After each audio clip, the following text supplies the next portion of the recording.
আসসালামু আলাইকুম।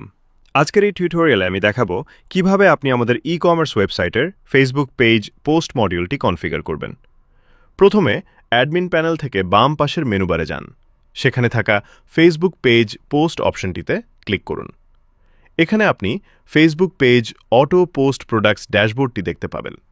এই মডিউলের মাধ্যমে আপনি ওয়েবসাইটে নতুন প্রোডাক্ট আপলোড করার সাথে সাথেই তা স্বয়ংক্রিয়ভাবে আপনার ফেসবুক পেজে পোস্ট করতে পারবেন।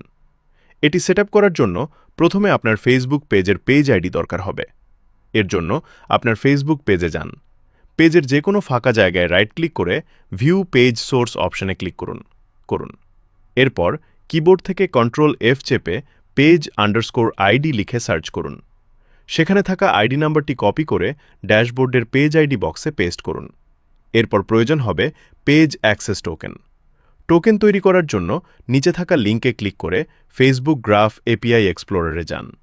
সেখানে মেটা অ্যাপ এবং আপনার কাঙ্ক্ষিত পেজটি সিলেক্ট করুন। এরপর পারমিশনস অপশন থেকে pages underscore read engagement, pages underscore length engage সহ প্রয়োজনীয় পারমিশনগুলো অ্যাড করে নিন।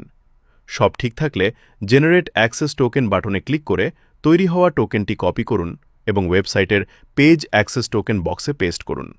আপনি চাইলে পেজ নেম বক্সে আপনার পেজের নাম লিখে দিতে পারেন। এরপর পোস্ট টেমপ্লেট বক্সে আপনার পছন্দমতো পোস্টের ক্যাপশন সাজাতে পারবেন।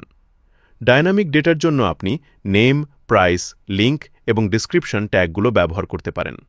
সবশেষে নতুন প্রোডাক্ট অ্যাড করার সাথে সাথেই অটোমেটিক পোস্ট করতে চাইলে auto post when new product is created অপশনটি চালু করে দিন। এরপর সেভ বাটনে ক্লিক করে সম্পূর্ণ সেটিংসটি সেভ করুন। এভাবেই আপনি খুব সহজে আপনার ওয়েবসাইটের সাথে ফেসবুক পেজ কানেক্ট করতে পারবেন। ভিডিওটি ভালো লাগলে একটি লাইক দিন, চ্যানেলটি সাবস্ক্রাইব করুন এবং নতুন টিউটোরিয়াল পেতে বেল আইকনটি অন করে রাখুন। ধন্যবাদ।